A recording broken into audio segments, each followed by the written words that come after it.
दोस्तों नमस्कार, मैं केसी वर्मा आरसी के मॉडर्न कॉलेज से। आज के इस वीडियो लेक्चर में आपका स्वागत है। आज जो अपन सब्जेक्ट पढ़ेंगे वो M303 थर्मल इंजीनियरिंग सेकंड है और इसमें जो टॉपिक कवर करेंगे वो है स्टीम नोजल्स। स्टीम नोजल्स में अपने स्टीम नोजल्स क्या होता है इसके बारे में पढ़ेंगे। उसके बाद टाइप्स ऑफ नोजल्स देखेंगे और टाइप्स ऑफ नोजल के बाद में नोजल का सिलेक्शन जो होता है कि किस तरह से अपन किस कंडीशन में कि आपके पास में साउंड की वेलोसिटी या फ्लूइड की वेलोसिटी कितनी है और कितना एस्केलेट करना चाहते हैं, उसके लिए किस तरह का नोजल अपने काम में लेंगे। इसका सिलेक्शन का जो क्राइटेरिया है वो भी अपने इस टॉपिक में पढ़े।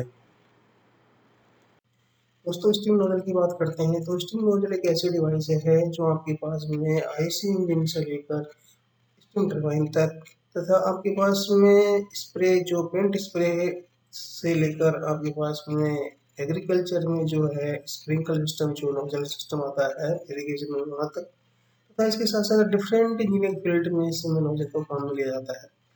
तो अब हम देखते हैं कि नोजल है क्या। तो nozzle is a passage of varying cross-section area in which the pressure energy of steam is converted to a kinetic energy. It means इसका कहने का मतलब ये है कि जो ये एक ऐसी डिवाइस है जिसमें प्रेशर एनर्जी को काइनेटिक एनर्जी में कन्वर्ट किया जाता है। अब ये जो प्रेशर एनर्जी होती है वो आपके पास में स्टीम में है, वो हीट एनर्जी की फॉर्म में होती है जिसको हम एंथैल्पी कहते हैं। इसका मतलब ये है कि आपके पास एक पर्टिकुलर प्रेशर पर पर्टिकुलर एंथैल्पी होगी और जैसे ही उसका प्रेशर ड्रॉप होगा एंथैल्पी ड्रॉप होगी। सो वो जो ड्रॉप इन एंथैल्पी है जो हीट एनर्जी की फॉर्म में है उसको काइनेटिक एनर्जी में कन्वर्ट करता है नोजल। सो नोजल एक ऐसी डिवाइस है जिसको हम डायरेक्टली कह सकते हैं कि जो हीट एनर्जी है आपके पास में स्टीम की हीट एनर्जी है उसको काइनेटिक एनर्जी में कन्वर्ट करने का काम ये नोजल करता है।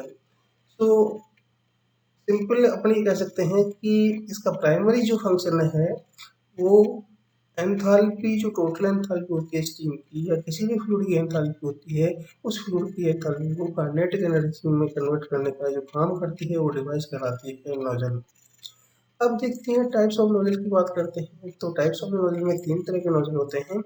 फर्स्ट जो नोजल होता है वो कन्वर्जेंट नोजल होता है। दूसरा जो नोजल होता है वो डाइवर्जेंट नोजल होता है और तीसरा जो नोजल होता है वो आपके पास में कन्वर्जेंट डाइवर्जेंट नोजल होता है। तो ये first nozzle convergent nozzle, second आपके डाइवर्जेंट नोजल, तीसरा कन्वर्जेंट डाइवर्जेंट नोजल। देखिए फर्स्ट कन्वर्जेंट नोजल की बात करते हैं जहाँ पर। तो कन्वर्जेंट नोजल एक ऐसा नोजल है जिसका cross section area continuously decrease होता है फ्रॉम एंट्रेंस टू एग्जिट। यानी आपके पास में इसका जो एरिया है एग्जिट पर और से लेकर एंट्रेंस तक डिक्रीज होता चला जाता है। इसका मतलब इसका maximum cross section area entrance पे होता है और minimum cross section area exit पे होता है। ये जो नोजल है अपने पास में वहां पर काम में लिया जाता है जहां इसका बैक प्रेशर इक्वल टू और greater than the critical pressure ratio. अब देखो क्रिटिकल प्रेशर रेशियो अपना आगे देखेंगे। क्रिटिकल प्रेशर रेशियो की बात करते हैं तो ये वो प्रेशर रेशियो होता है जिस पर डिस्चार्ज मैक्सिमम होता है। तो आगे अपने इसके बारे में बात करेंगे। तो यदि क्रिटिकल प्रेशर रेशियो आपके पास में है या जिसको कहते हैं बैक प्रेशर है वो क्रिटिकल प्रेशर से ज़्यादा है या बराबर है तब हम अपने कन्वर्जन नोजल काम में लेते हैं। दूसरी आगे और देखेंगे इस मामले में कि ये नोजल वहाँ काम में लिया जाता है जहाँ आपके पास में एंट्रेंस वेलोसिटी जो होती है वो आपके पास में साउंड की वेलोसिटी से कम होती है, लेकिन जो एग्जिट वेलोसिटी होती है वो आधा इक्वल साउंड की वेलोसिटी के बराबर होती है। तो यानी आपके पास में मैक्सिमम से नोजल से जो वेलोसिटी इंक्रीज की जा सकती है वो साउंड की वेलोसिटी के बराबर इंक्रीज की जा सकती है। दूसरा टाइप का जो नोजल होता है वो डाइवर्जेंट नोजल है। इस डाइवर्जेंट नोजल में आपके पास में the cross sectional area of divergent nozzle increase continuously from entrance to exit. इसका मतलब है इसमें इस केस में जो नोजल ये जो नोजल है इसमें आपके पास में इसका जो cross sectional area continuously start increase होता है जैसे जैसे आप आगे की तरफ बढ़ते हैं। यानी इसका एंट्रेंस पे जो है एग्जिट एरिया मिनिमम होता है और एग्जिट पे एरिया इसका क्या होता है मैक्सिमम होता है। ये जो है नोजल अपने पास में वहाँ काम में लिया जाता है जहाँ back pressure is less than a critical pressure ratio. उस जगह पर आप इस नोजल को काम में लाएंगे। तीसरा नोजल है कन्वर्जेंट डाइवर्जेंट नोजल। इस केस में आप इस नोजल के केस की बात करते हैं तो cross sectional area first decrease from its entrance to throat. Throat वो सेक्शन है जहाँ पर आपके पास में क्रॉस सेक्शन एरिया मिनिमम होता है, और उसके बाद increase from throat to exit, यानी आपके पास में पहले सेक्शन में आपके पास में जो क्रॉस सेक्शन एरिया डिक्रीज होगा, उसके बाद थ्रोट पर जाकर मिनिमम हो जाएगा, और उसके बाद अगेन उसका क्रॉस सेक्शन एरिया इंक्रीज होता चला जाता है। इस टाइप का जो नोजल है वो कन्वर्जेंट डाइवर्जेंट नोजल कहलाता है। ये मोस्टली केसेस में आपके पास में स्टीम टरबाइन्स में आपके पास में यही नोजल काम में लिया जाता है।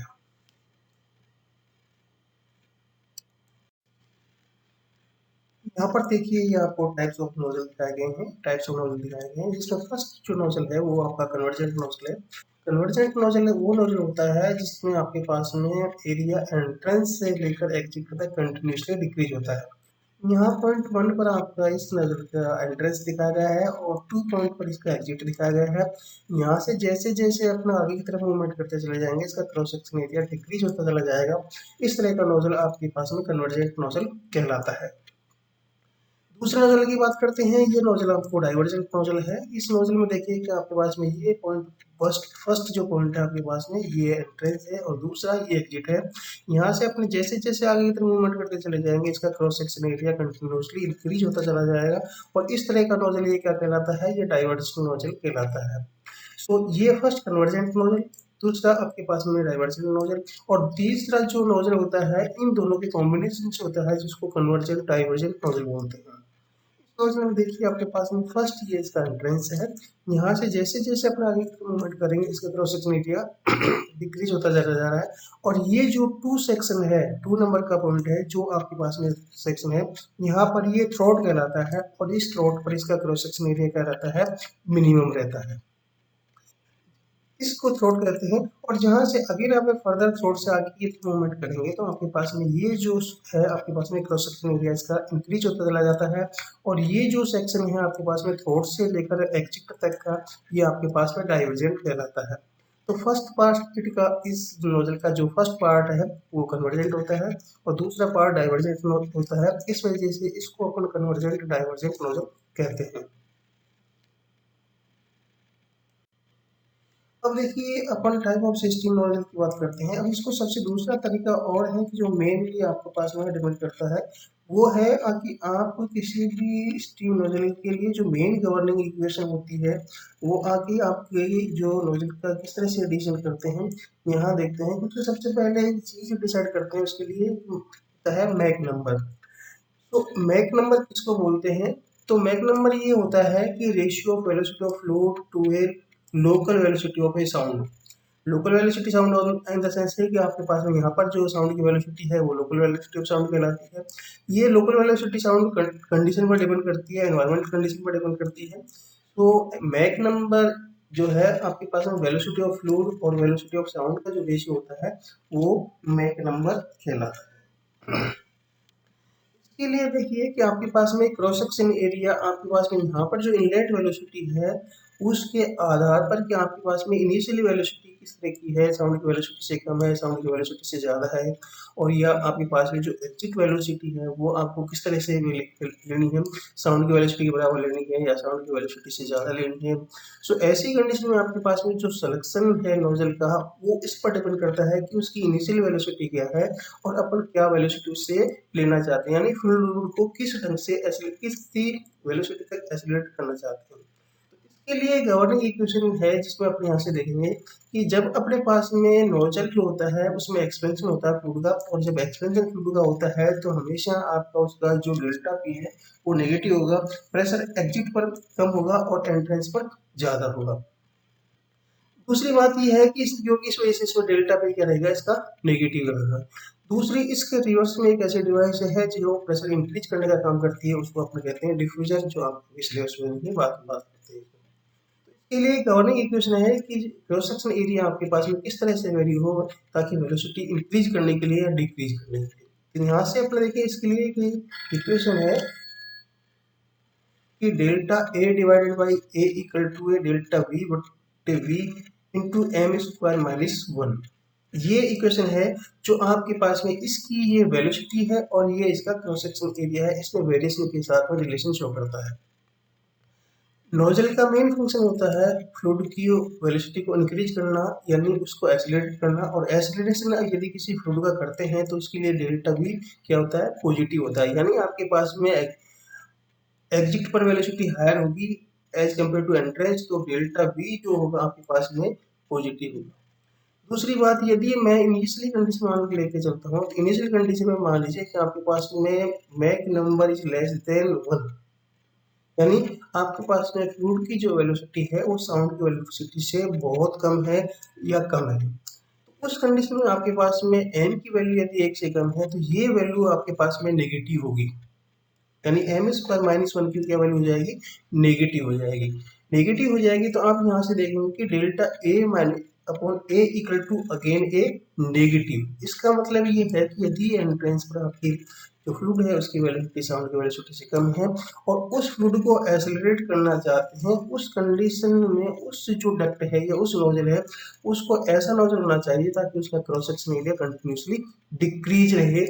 और ये जो अपन यूज करते हैं वो नोजल कहलाता है आपके पास में कन्वर्जेंट नोजल कहलाता है। इसका मतलब ये है कि यदि आपके पास में इनिशियल वेलोसिटी जो है वो साउंड की वेलोसिटी से कम है और उस फ्लूइड को आइसोलेट करना है तो आप कैसा नोजल यूज करेंगे, आप कन्वर्जेंट नोजल यूज करेंगे यहाँ।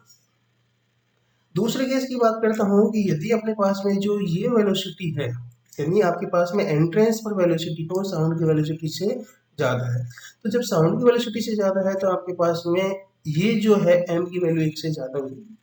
और जब एम की वैल्यू 1 से ज़्यादा होगी तो ये पूरी की पूरी क्वांटिटी आपके पास में पॉजिटिव होगी। पॉजिटिव होगी तो delta a equal to again positive होगा, यानी आपके पास में वेलोसिटी को इंक्रीज करना है और जहाँ पर एंट्रेंस पर उसकी वेलोसिटी जो फ्लूइड है उसकी वेलोसिटी साउंड की वेलोसिटी से ज़्यादा है। सो ऐसी कंडीशन में जो अपन नोजल यूज करेंगे उसका क्रॉस सेक्शनल एरिया क्या होना चाहिए, should be greater than A zero, यानी बढ़ते हुए होना चाहिए उसका एरिया, तब ही अपन उस फ्लूइड को एक्सीलरेट कर पाएंगे, अदरवाइज उसको एक्सीलरेट अपन नहीं कर पाएंगे। तो सिलेक्शन क्राइटेरिया क्या रहा आपके पास में, सिलेक्शन क्राइटेरिया ये रहा कि यदि एंट्रेंस पर अपनी वेलोसिटी जो है वो साउंड की वेलोसिटी से ज़्यादा है, उस कंडीशन में उस फ्लूइड को एक्सेलरेट करने के लिए आपको उसका क्रॉस सेक्शन एरिया उस नोजल का क्या करना पड़ेगा, इंक्रीज करना पड़ेगा। और ऐसा नोजल क्या कहलाता है, डाइवर्जेंट नोजल।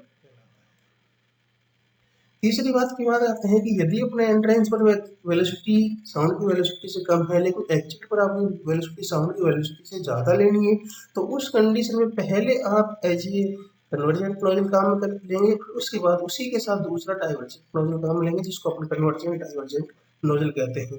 तो ऐसी सिचुएशन में आपके जहाँ पर आपके पास में वेलोसिटी को साउंड की वेलोसिटी से कम है और वो साउंड की वेलोसिटी से ज़्यादा इंक्रीज करना है तो आपके पास में कन्वर्जेंट डाइवर्जेंट नोजल काम मिलेंगे। इस तरह से अपने नोजल का सिलेक्शन कर सकते हैं कि आपके फ्लूइड की वेलोसिटी को कहाँ किस वेलोसिटी का फ्लूइड गेन करना है और इनिशियल वेलोसिटी इसकी क्या है। धन्यवाद।